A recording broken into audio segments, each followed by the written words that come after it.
তেঁতুলে মধু। বেশ কয়েক বছর আগে নদীর ধার ঘেঁষা এক গ্রামে বসবাস করত কান্তা নামের এক বৃদ্ধা। নিজের বলতে একটা তেঁতুল গাছ ছাড়া তার এই পৃথিবীতে কেউ ছিল না।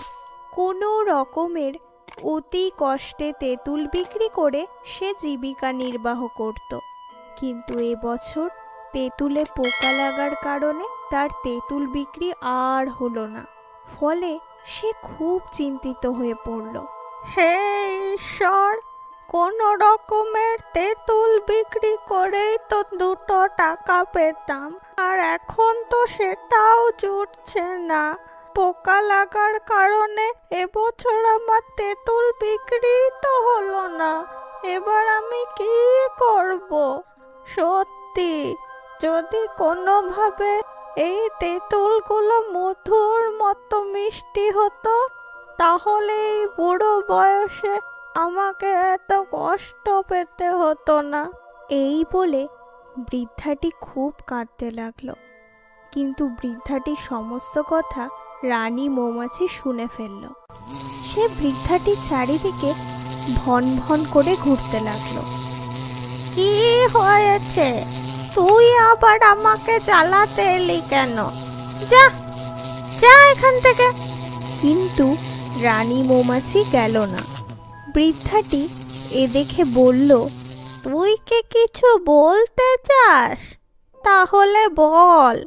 অমনি রানী মৌমাছি মানুষের স্বরে বলল, বুড়িমা, তোমার খুব কষ্ট হচ্ছে না? তোমার তেঁতুলগুলো বিক্রি হয়নি?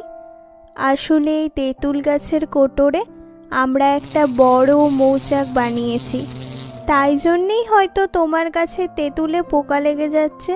কিন্তু তুমি আর চিন্তা করো না, এবার থেকে দেখো তোমার তেঁতুল পুরো মধুর মতো মিষ্টি হবে। কিন্তু তোমরা কি করে? ও নিয়ে তুমি ভেবো না, শুধু একটা কথা মনে রেখো, কেউ যেন এই কোটরের মৌচাক দেখতে না পায়। ঠিক আছে। কান্তা বুড়ি সেই কোটরটা লতা পাতা দিয়ে আড়াল করে দিল।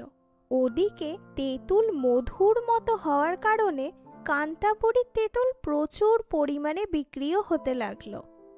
কি সুন্দর! সত্যি চম্পা, তেঁতুল খাচ্ছি না মধু খাচ্ছি বুঝতেই পারছি না।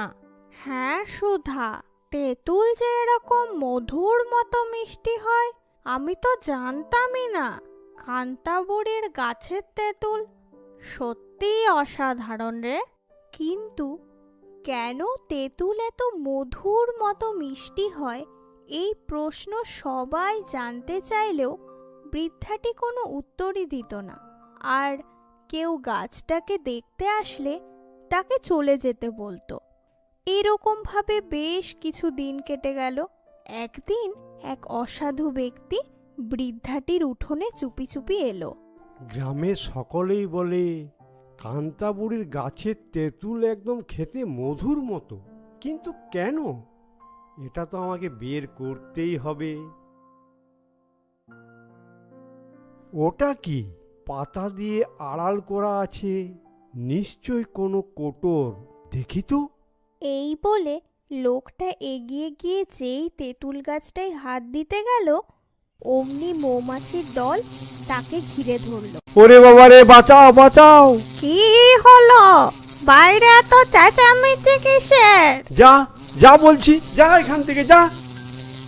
এ কি রতন, তুই লুকিয়ে লুকিয়ে নজরদারি করতে এসেছিস? তেঁতুল কি করে মিষ্টি হয়? ক্ষমা করে দাও বুড়িমা, আমি আর করব না, আমার ভুল হয়ে গেছে, আমাকে বাঁচাও।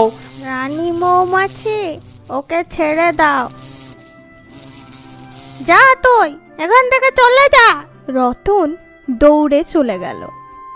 বুড়িমা, এবার আমাদের অন্য জায়গায় চলে যেতে হবে, কারণ একজন আমাদের দেখে ফেলেছে, তাই সবার জানার আগেই আমরা চলে যেতে চাই। কিন্তু তুমি চিন্তা করো না, তোমার তেঁতুলগুলো এরকমই মিষ্টি থাকবে, ও পোকাও লাগবে না। এবার আমরা চলি, কেমন? এই বলে মৌমাছির দল উড়ে চলে গেল ও এরপর থেকে কান্তা বুড়ি আবার তেঁতুল বিক্রি করে জীবিকা নির্বাহ করতে লাগলো।